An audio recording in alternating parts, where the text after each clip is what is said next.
Hello friends, welcome back to Storytime. I'm Miss Jess and this is the Ames Free Library's Family Storytime. This is a family story time because we're going to try to keep all ages interested and engaged during this story time. We've got some actions and songs for the little wiggly ones, and we've got some stories and some flannel activities for the older ones, and hopefully they'll cross over and both be able to be engaged in both.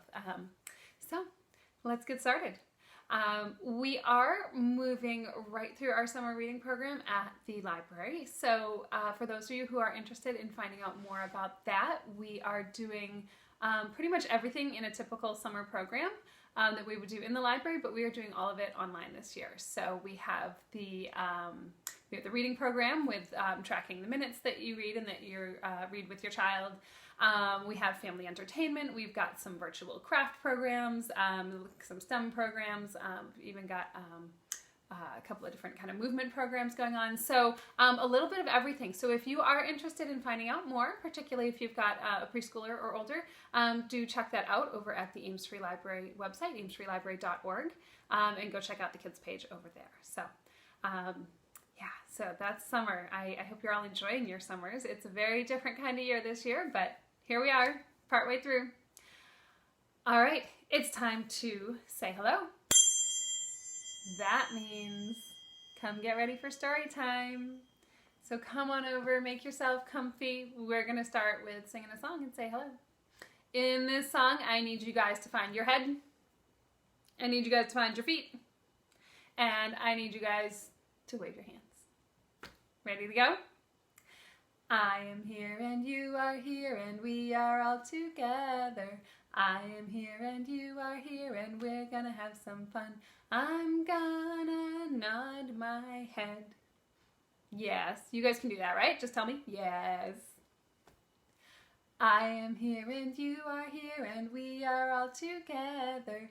I am here and you are here and we're gonna have some fun.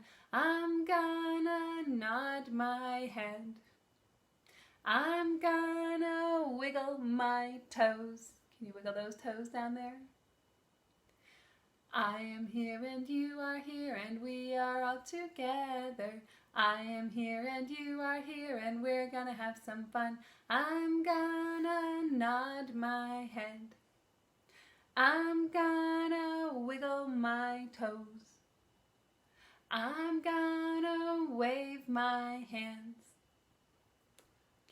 I am here and you are here and we are all together. I am here and you are here and we're gonna have some fun. All right, did you guys get that? Did you get your toes wiggling while we were singing that song? Pretend you're sitting on the beach and you're wiggling those toes right through the sand. That's kind of a delicious feeling. All right, we're gonna take a second to have our little calm, quiet time before we get started. So I want you guys, we do this every week, so maybe you guys know what's coming next, right?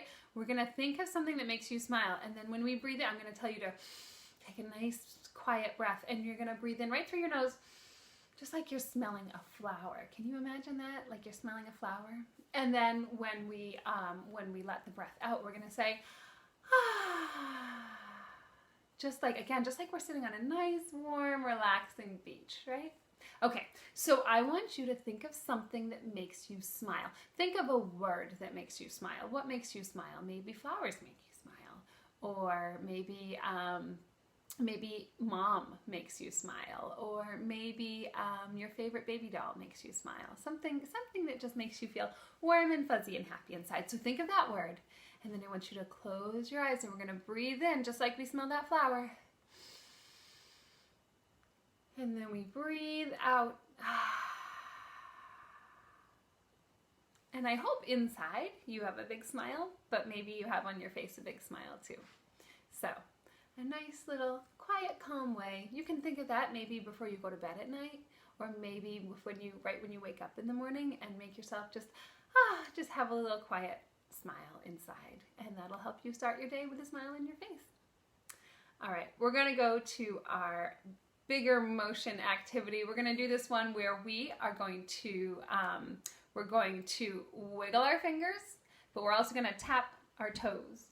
okay? But this one's tricky. I know it's hard because you guys can't see my toes. That makes it tricky. But this one's tricky because you're going to tap your toes on one side of your body and wave your hands on the other side of the body, and then you're going to switch.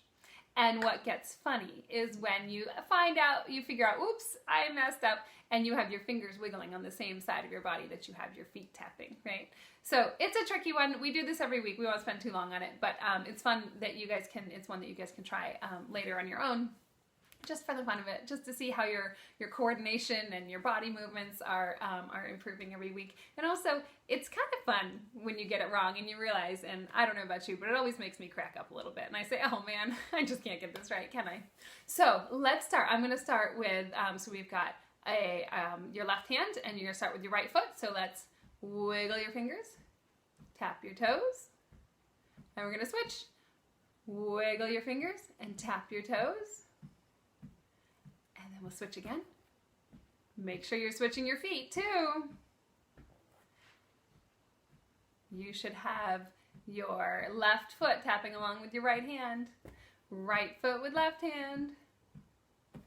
And then you can go faster and faster and switch it up until you realize, that you're tapping the wrong foot with the wrong hand. So that's just a silly one. It's less really for us to do right now than it is for you kind of just to experiment with it later. Like I said, get some silly body motions out and have a little giggle about that. All right, so we, if you've been joining us for the last few weeks, you should know by now we are going to share a folk tale today. So folk tales are kind of fun. They are passed down usually they're passed down from oral traditions, which means people used to tell these stories long before there were books and long before libraries and most people could read. So the folk tales are stories that have been passed down from generation to generation, and sometimes they change a little from the original story to maybe the stories we know today. So today we're going to hear about the folk tale of Stone Soup. A tired traveler is walking along the road. He has been walking for days, and he is hungry and tired, and his poor feet hurt. He comes to a village with lots of houses and a very busy market square, and he's excited. He thinks maybe he'll be able to find something to eat. But nobody wants to share any of their food with him, and he doesn't have any money to buy some food. The people don't know him, and so they don't quite trust this stranger. No one is willing to spare even a potato or a carrot or anything. Well, he asks for a place to sleep, but he's told that all the beds in town are full. So instead of giving up, the traveler looks around at the villagers and he says, well, I will make stone soup. I will make stone soup enough for everyone if someone would just bring me a large pot. So a woman brings him a large pot that she says he can borrow, and he fills it up with water. And all the villagers come around and they start watching and they say, what is he doing? And he fills it up with water and he lights a little fire underneath, and then he starts walking around the village looking for the perfect stone. You have to have the right ingredients to make soup, right? So he's looking for just the best stone for stone soup. And he looks around until he finds a big, smooth stone, and he picks it up and he carries it back over to the pot, splash, and he pops it right in. And he says, there, now we just need to let it cook, and we will have stone soup. Well, everyone is so curious at this point. They are all looking at each other saying, I've never heard of stone soup. What is stone soup? Have you ever had stone soup before? Well, he starts talking. The traveler starts talking to the people around him. He says, oh, stone soup, you've never had anything like it. It's the best soup. But do you know what makes it even a little bit better? Some salt and pepper. Just a pinch of salt and pepper will make it taste so good. And somebody says, oh, I think maybe I've got some salt and pepper. And they run off to their house and they come back and they sprinkle in some salt and pepper and they mix it in that stone soup. And the traveler says, oh, that's awesome. Thank you so much for sharing that. It's going to be really delicious stone soup. And they're talking and they're chatting. And he says, do you know, the traveler tells the villagers, stone soup really is really good with some potatoes in it. And a man says, I think we have potatoes in our kitchen. And he runs off to his house, and he comes back with an armful of potatoes, and he says, look, we have all these potatoes. So they chop them up and they drop them in the stew. And they all smell and say, oh, it's starting to smell good. Yeah, this is going to be good stone soup. The traveler says, so good. You don't even know how good this stone soup is going to be. But do you know what might make it even better? Carrots. Carrots are so good in stone soup. Stone soup is really good, but stone soup with carrots is even better. So someone runs off to find some carrots. He pulls some carrots up from his garden and he says, oh, will these do? And the traveler says, they're a little skinny, but I guess they'll be fine. Thanks. And they clean them up and they put them in the pot.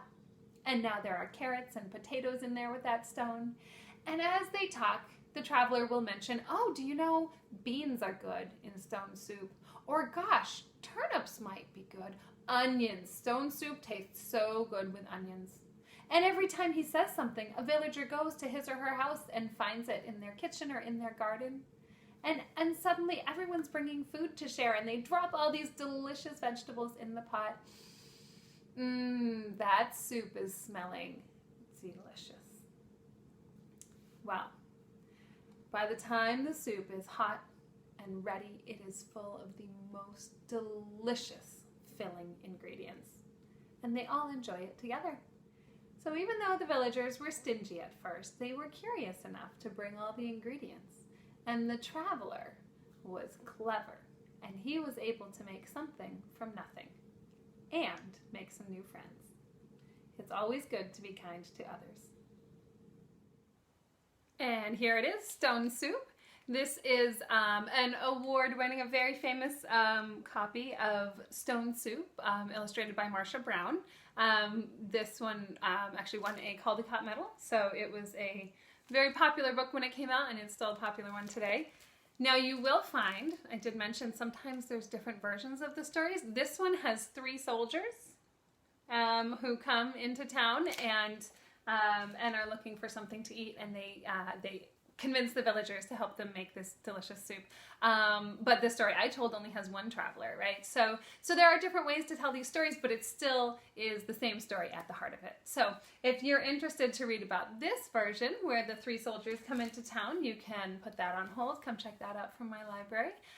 Again, we are really excited to be able to let you guys come and check stuff out now. So please come take advantage of that, and yeah, feel free to give us a call if you have any questions about books that you're looking for. So we definitely want you guys to get these books, be able to bring them home, and then, like I said, you can experience a little bit more of that story time at your own house. All right?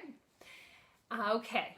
It's time for our songs and rhymes, right? So you know what that means. It's going to be time. We're going to roll the die. We're going to figure out what song comes next, and we're not just going to sing it, but we're going to look at that on our flannel board. Okay, what are we going to roll today? Ooh, nice even number. 1, 2, 3, 4. 4 spots on the die. Let's check the list. 1, 2, 3, 4. Hey, who's that cute little puppy? Looks like it's time for bingo. Wait a minute. Isn't Bingo a dog? That's a donut, isn't it? Well, let's see. There are some letters here. What letters do you see? Let's look at them. Name the letter when I point to it.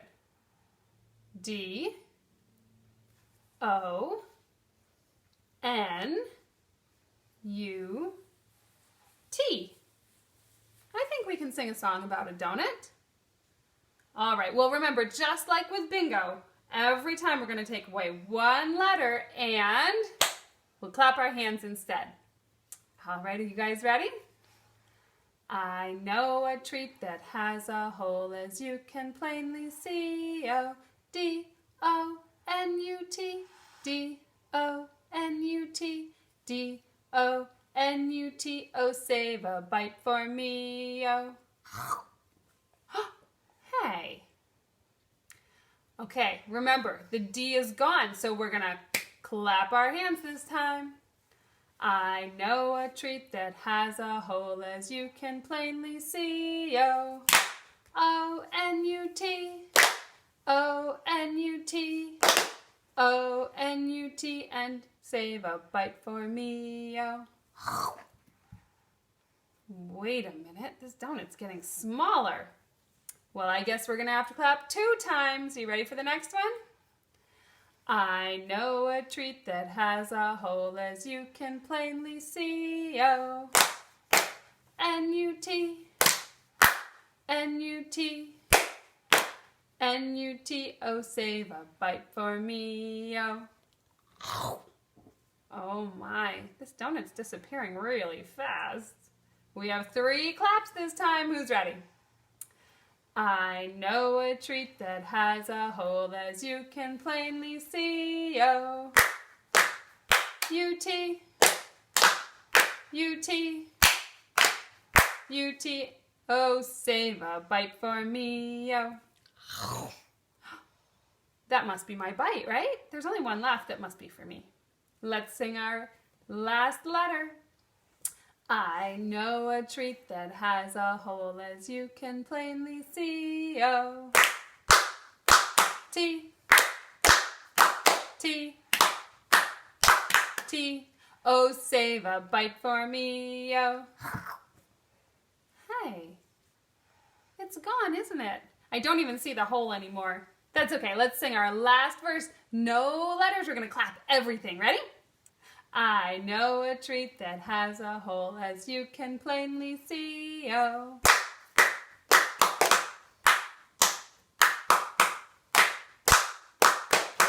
And now there's none for me, oh. Not quite the bingo you're used to, huh? But a very tasty version, right? I think donuts are very appropriate. We have some nice soup, stone soup for lunch, and then we end up with a nice tasty donut treat afterwards. Mmm, delicious. I bet you guys won't be able to sing bingo next time without thinking about donuts, right? Good stuff. It is time for us to wrap up story time though, so I want you guys to get your hands ready. Here we go. On my head, my hands I place. On my shoulders, on my face, on my hips, and by my side. And then behind me they will hide. I will hold them up so high, stretch those hands just as high as you can reach. Quickly make my fingers fly. Hold them out in front of me and swiftly clap them. 1, 2, 3. All right, there it is. It really is time for our goodbye song this time. I will be right here next week. We'll be back again with a new folk tale, and you'll just have to wait and see what that's going to be. Bye, goodbye, I'll see you soon, see you soon, see you soon. Bye, goodbye, I'll see you soon on another day.